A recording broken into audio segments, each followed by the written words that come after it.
Picture a life where you stand firm, unshaken by demands to betray your core, where your peace and purpose remain untouched no matter who pulls at you. In the heart of Zen Buddhism, there's a powerful truth. Some things are too sacred to sacrifice, no matter how much you love, fear, or owe someone. This isn't about selfishness. It's about honoring what makes you whole. Through a vivid Zen story and timeless wisdom, we'll uncover 4 things you must never give up, even when the world begs you to bend. These are your anchors, your unyielding truths, drawn from the clarity of Zen practice. Let's dive into the tale and its lessons, forging a path to live with integrity and strength. The story begins in a quiet mountain village nestled among pines, where a young monk named Kael trained under the wise Zen Master, Soren. Kael was earnest, his heart open, but he struggled with a flaw. He gave too much of himself to please others. Villagers adored him for it. He'd skip meals to help farmers, neglect meditation to counsel the troubled, and even surrender his few possessions to those in need. But Soren saw the cost. Kael's eyes grew weary.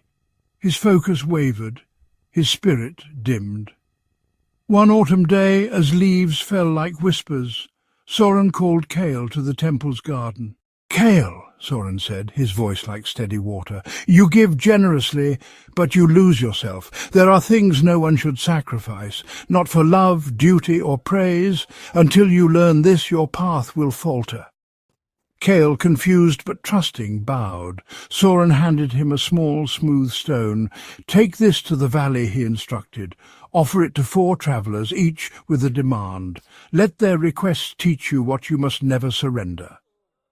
With no further explanation, Kael set off, the stone cool in his palm, his mind buzzing with questions. The first traveller Kael met was a merchant, his cart heavy with silks, his face etched with greed. "Young monk," the merchant said, eyeing Kael's serene demeanour, "your calm is a treasure. Give it to me. Teach me your peace, and I'll share my wealth." Kael hesitated. His calm, honed through hours of meditation, was his refuge. Could he trade it for gold? The merchant pressed, promising riches to rebuild the temple. Kael clutched the stone, recalling Soren's words. He saw the merchant's hunger, not for peace, but for control. "I cannot give you my calm," Kael said softly. "It is not a thing to trade, but a practice I must keep." The merchant scoffed, but Kael walked on, feeling the stone's weight lighten. The first lesson was clear. Never sacrifice your inner peace. Inner peace in Zen is the stillness you cultivate through mindfulness and presence. It's not a mood, but a state, rooted in the Buddha's teaching that the mind is your sanctuary. Life tempts you to trade it, stressful jobs demand your calm, toxic relationships drain it, societal pressures erode it.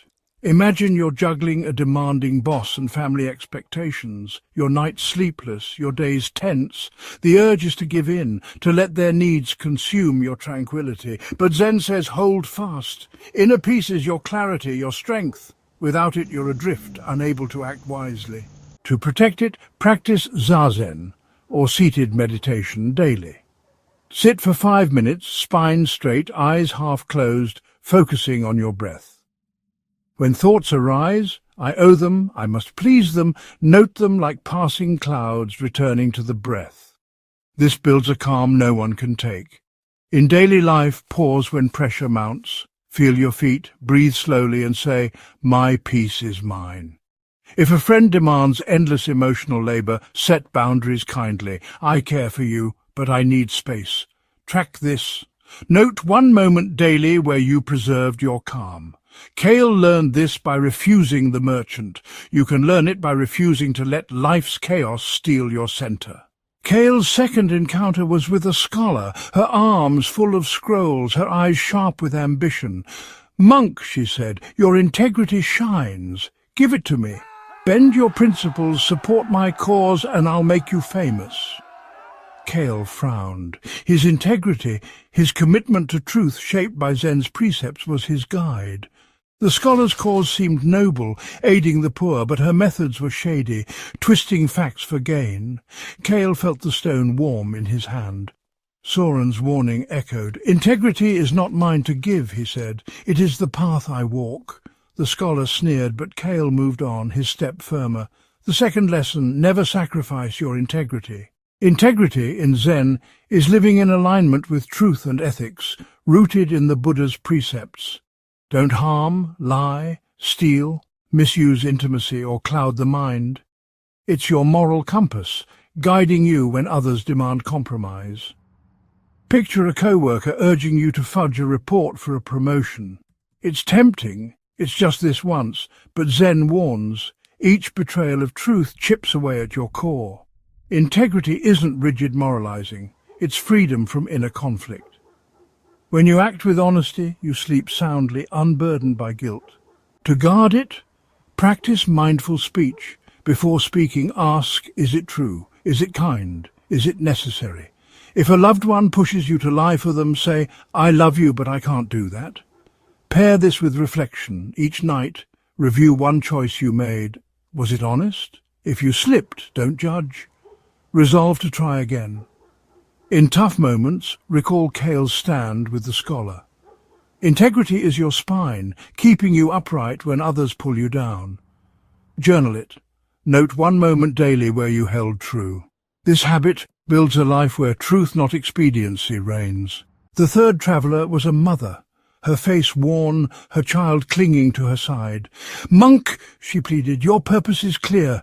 Give it to me, join my family, care for us, and you'll have love." Kael's heart ached. His purpose, to awaken through Zen, to serve all beings, was his North Star.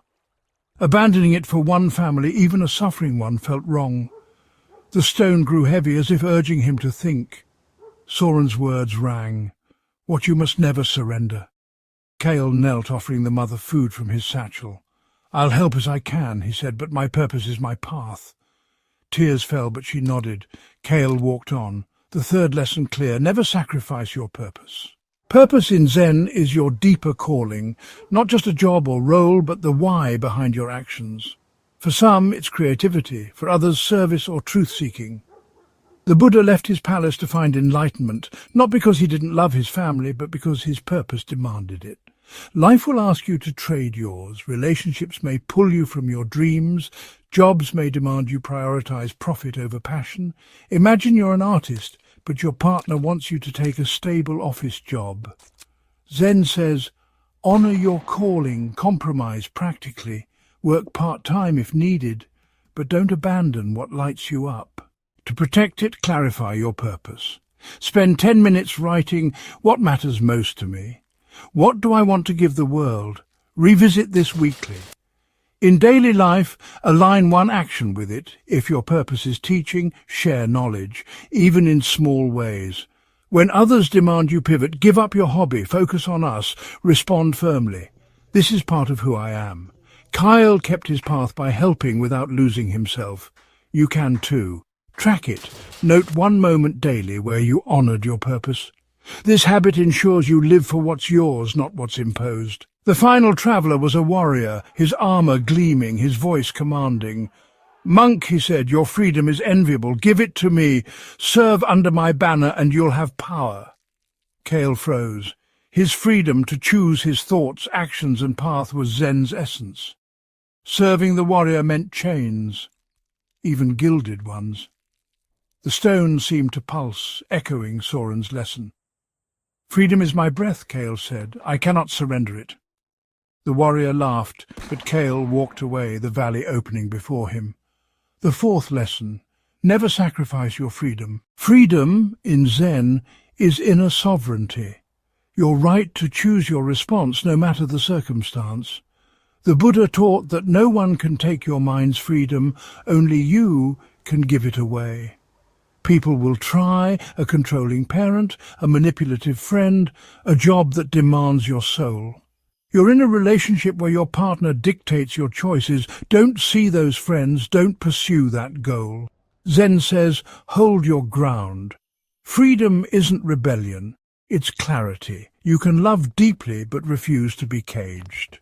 To guard it, practice discernment. When someone asks for your time, energy, or loyalty, ask, does this align with my truth? If it doesn't, say no kindly. I can't do that, but I'm here in other ways. Pair this with mindfulness. When you feel pressured, pause, breathe, and check your gut. Kael's refusal of the warrior was rooted in this clarity. Build it daily. Choose one small act that's yours alone, a walk, a journal entry.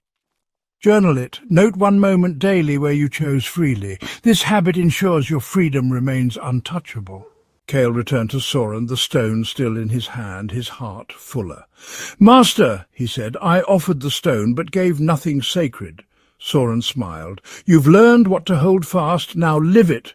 The four things, inner peace, integrity, purpose, freedom, are your non-negotiables. They're not just for monks, but for you in every choice, every day. Life will test you, demanding you trade them for approval, security, or love. Zen says stand firm. These are your roots, keeping you steady in any storm.